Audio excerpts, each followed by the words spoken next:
I think we've had the two best days of special teams practice since we've been here. I think it's been really, really good.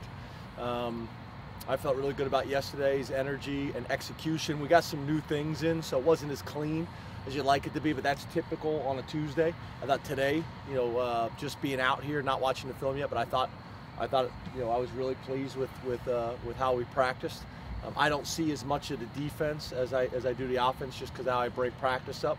But feedback from Brent from the periods I wasn't over there, it was good as well. So I like where we're at right now. We got to finish the week off the right way. But right now, I think from a Sunday, Monday, Tuesday, Wednesday preparation standpoint, I like where we're at. Coach, with game day, what impact have you seen from game day? And you're trying to eliminate distractions. Will you guys watch it afterwards? How are you approaching that as a team? None. That's for the community. That's for the students. That's for Coach Corso. That's for all that stuff. That's not for us. We'll be at the team hotel. That's not for us. We'll be in meetings. That's not for us. I think I have to go over for a period of time, but that's not for us. And we talked about that early in the week. The guys have earned it. All these things, and it's not like we stick our head in the sand and act like it's not going on. It's going on. But the whiteout, awesome. But our focus is on our preparation, our normal week of preparation. Game day, awesome. Our SOP, our standard operating procedure. Rankings, awesome. But all we're worried about is being 1-0 this week. So I addressed that with the guys on Sunday. I feel like the staff is locked in. I feel like the players are locked in. We got a really good opponent coming to town. Got great history and tradition, just like we do. It should be a heck of a game. Coach, can we get to the Michigan running game we haven't really talked about a lot? Just how they run the ball, the sets they use, behind the fullback and point line, and the backs. I mean, Green Hag didn't have a big game last week, but then they have Chris Evans and Ty Isaac, are a little different type of runners. Yep, they've recruited really well. So as we know, they got a lot of talent. Last week, like you mentioned, we got running back go for 200 yards. They are Stanford-esque. They are Michigan State. They're one of those style of offenses where they're going to be multiple formation, multiple personnel groups, multiple shift and motion, and they're going to run power. They're going to run lead. They're going to run counter. They're going to try to run the ball down your throat, play action pass, play great defense, play really good situational football, and try to get their field goal kicker in range to make field goals if they're not scoring touchdowns. I mean, they're what I would describe a traditional Big Ten style of offense. Hey Jay, little number here. Do you have many sacks in the last 3 weeks that you did in 13 games before that combined? Does that concern you? Say that again. You have 14 sacks the last 3 games. That's as many. So you're talking about our offense, not our defense. I was thinking your defense when you first said it. That you had for 13 games before that combined. Does that concern you? How do you address that? Yeah, I mean, obviously, whenever we give up more sacks in a game than we get, that we didn't meet one of our objectives. So yeah, there's no doubt about it. I think that's been a conversation for the early part of the season. We got to run the ball better and we got to protect better consistently. I don't think there's any doubt about that. I think there's some things that we're doing this week that will help with that. But yeah, we always want to reduce sacks.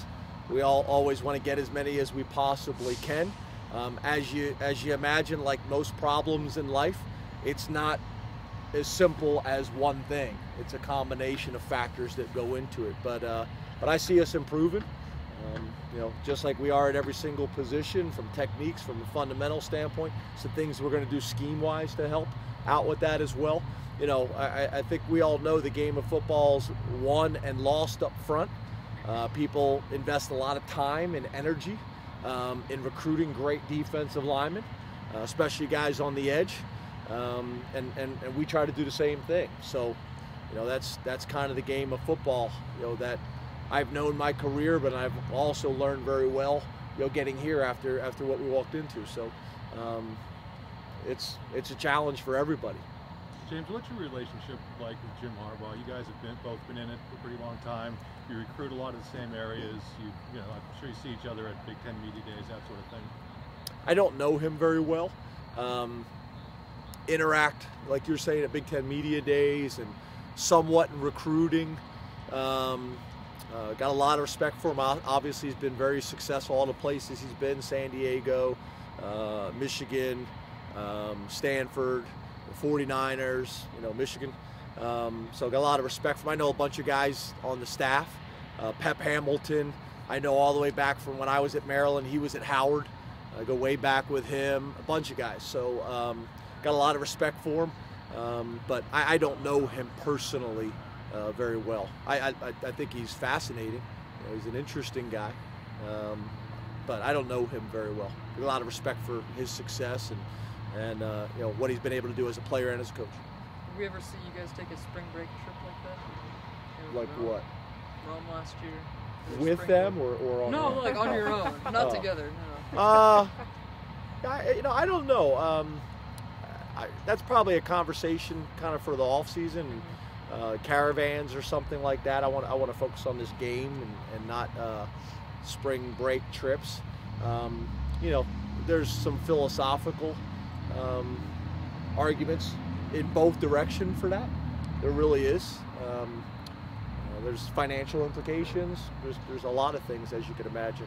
But yeah, I'd probably rather talk about that at a caravan stop or some other media I'll file it in opportunity. the notebook. I thought you meant like us going together, like a, I mean, maybe. I don't- joint family vacation. I'll start the trip started. Yeah. I do have a question for you though. You talked about patience and self-scouting. What are the parameters for taking things out of the playbook and adding things in? I mean, obviously, there's things that you believe you've got to be good at to win, but for kind of a drastic example, if you run a triple reverse and it doesn't work, you don't need to do that many times to kind of get the idea that maybe that's not a play that you want to look. How do you come to those decisions as a coach? Yeah, I'd probably phrase it a little bit different than you just did. Things don't leave the playbook. The playbook, basically anything you've ever run is in the playbook. And then when you need it, you can go to it. And you got video playbook, and then you have the written materials as well. I think what you're referencing is more is the game plan. What makes the game plan and what is removed from the game plan. Am I right there? Yeah. So yeah, I think you're looking for, angles and leverage. You're always looking for plays that you have a leverage advantage, an angle advantage, where you can create space in green grass. On offense, obviously defensively, you're trying to do the opposite. You're trying on offense to run what I would say is downhill, where you got a numbers advantage compared to uphill, into bad angles or bad numbers. And on defense, you're trying to do the complete opposite. So the playbook is based on that, or the game plan is based on that. What plays do you think give you the best advantage and put your players in the best position to be successful and gain those things?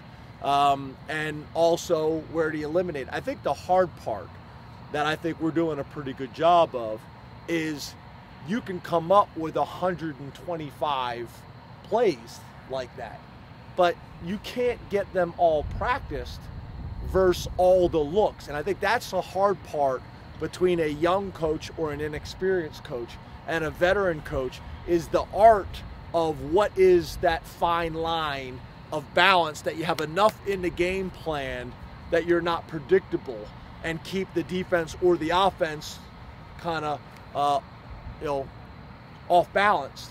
And that's the fine line. What is that number? And obviously with a more experienced offense, the bigger that number can be. I'd also make the argument, kind of an old coaching philosophy is, the more complex the defense you go against, then the less you want to do. The more vanilla the defense is, then the more complex you can be on offense. So you have to balance all those things into what you're doing. And we got a veteran coaching staff and we got a veteran team now, so you can do more of that. That's where the challenges come. When you got a young, inexperienced team, you think you would want to be more complex to try to help those guys gain an advantage, but you can't. So that's where the challenge comes, you know.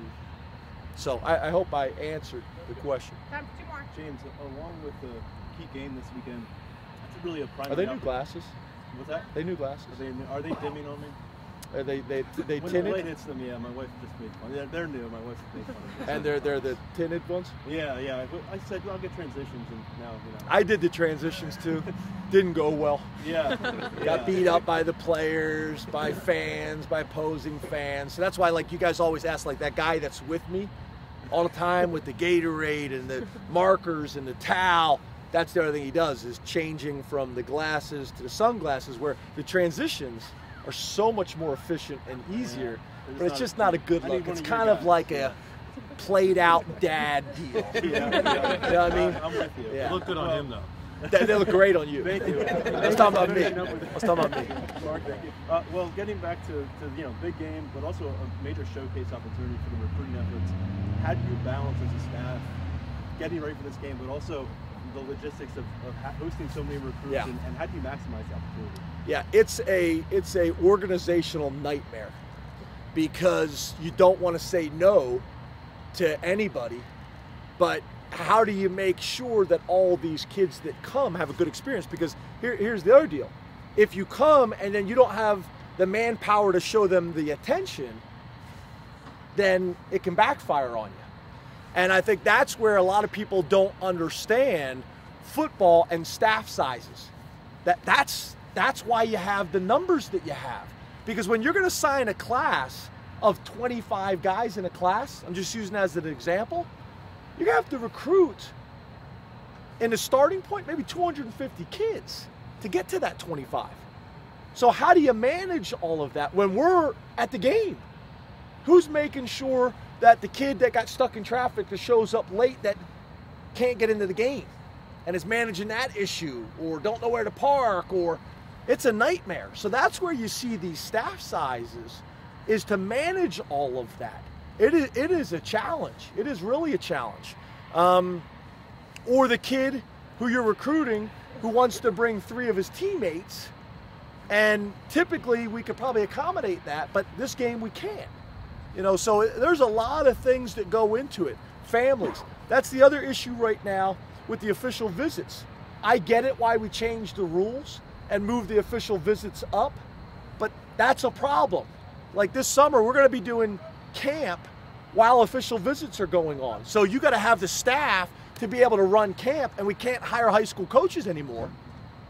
And then you got to have people to entertain the families and be able to show them the campus and set up the academic meetings. So in some ways, by us moving the official visits up and changing the rule that we can't hire high school coaches anymore, you've just made the argument to make the staffs bigger, which I know every AD and commissioner now is like watching this video and uncomfortable with what I said. But that's the problem, is every time you make one of these decisions to change things, there's an opposite effect as well. You know, so there are the challenges with it, you know, and it's like I tell you guys, I'm on vacation, and the #1 quarterback in the country calls and says that he wants to come visit Penn State. What am I going to say? Well, I'm on vacation, come back 2 weeks from now? No, I'm flying back. So that's where it's a challenging deal, because you're never really off in college football. In the pros, you're off. When you're off, you're off. You go home with your family, they go home with their family. They're not calling you. College players aren't saying, hey, I'm in town with the Green Bay Packers, can I come visit? You're off. And that's the advantage of that. So I'm not saying I have the answer, but it's tricky. Everybody wants to deregulate or change the rules or do this and do that. There's consequences to it. One more. What is your current approach to social media, and how has it evolved throughout your coaching career? I'm not a huge social media fan. I embrace it and accept it because I think it's part of the job, and it allows me to connect.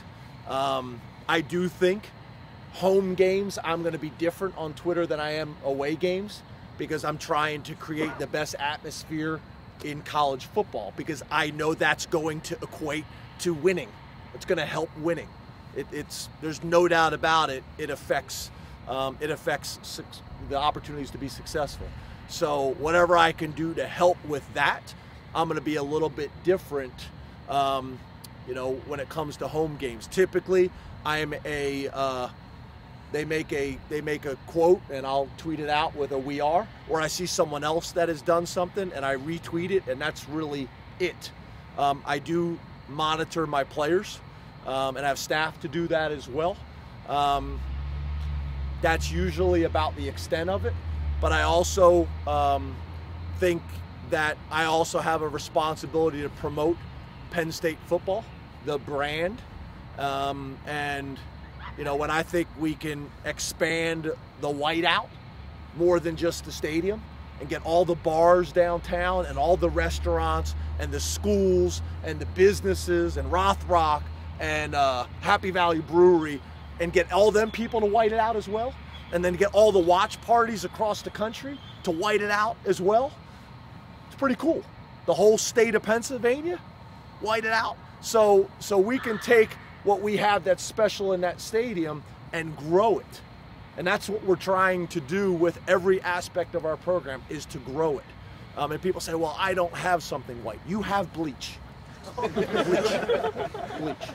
So to me, it's something I think is already really special, but I think it can get even bigger.